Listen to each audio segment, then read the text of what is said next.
السلام عليكم ورحمة الله وبركاته. ازيكم حبايبي؟ عاملين ايه؟ يا رب تكونوا بخير. احنا هنعمل مع بعض النهارده الغدا بتاعنا. تمام. ويعتبر غدا وعشاء لان احنا بنفطر متأخر وبنتغدى متأخر. بصوا عندي هنا دي بصلاية كده وسط متقطعة ومعاها شوية ملح. وعندي كده هنجيب هنا ورقة لورا زي ما انتم شايفين كده اهو او اتنين. انا بحب ورق اللورا في اكلي كله. تمام. وهنرفعها على النار وحاطه ايه معلقة ملح صغيرة. حط معلقة ملح صغيرة نرفعها على النار. بص عندي هنا حطينا البصلايه على النار زي ما انتم شايفين كده. انا عشان ايه بحب اشوحها الاول كده عشان خاطر لو الحله مثلا فيها ميه ولا حاجه هننزل بقى شويه زيت. بصوا زي ما انتم شايفين كده معايا نحمر البصلايه اهو زي ما انتم شايفين كده. وعندي هنا دي طماطم مضروبه حوالي نص كيلو.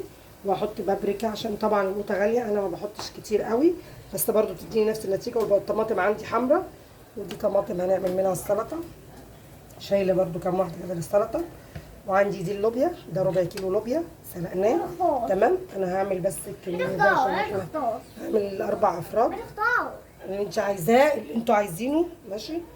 عندي بقى الكميه اللي انتوا عايزينها. وعندي هنا دلوقتي وهعمل رز. انا بعمل الرز بالكوبايه على حسب بقى. لو فردين بعمل كوبايه ونص كوبايه شعريه. تمام.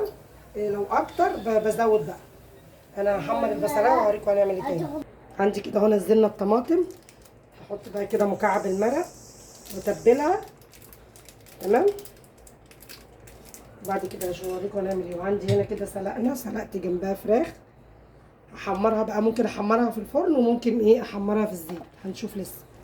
بس انا هعملها في الفرن هعملها بطريقه كده احسن ايه بدل ايه واحنا بنحمر تقعد تطرطش. وخاصه البنات المبتدئين بيقعد تطرطش عليهم وبتبهدلهم تحرقهم. هوريهم طريقه دلوقتي انا بعملها على طول معتمده الطريقه دي على طول دلوقتي. وبتبقى خفيفه وما بتبقاش شاربه زيت ولا حاجه. هوريكم دلوقتي هنعمل ايه. سيب بقى الطماطم تتسبك شويه وبعد كده انزل عليها اللبن. بصوا عندي هنا دي الفراخ بتاعتي اهي. حطيت عليها معلقتين طماطم من اللي انا ضرباها في الخلاط.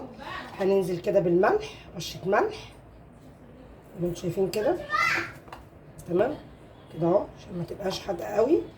رشه فلفل اسود طبعا انا لا سلقاها حاطه ملح وفلفل بسيط وفي الشوربه تمام. هنجيب عندي هنا شويه زيت بقى او سمنه اي حاجه كده.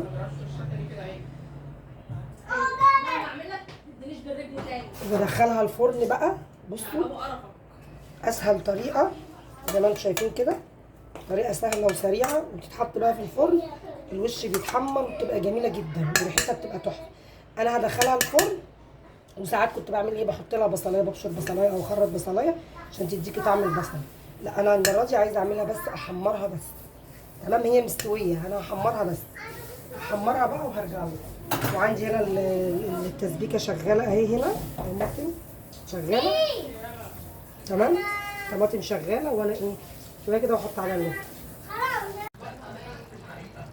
زي ما انتم شايفين كده معايا. انا سقطت اللوبيا بصوا شايفين الجمال. ومن غير ما احط بابريكا ولا حاجه. بصوا الصلصه حمراء وجميله ازاي.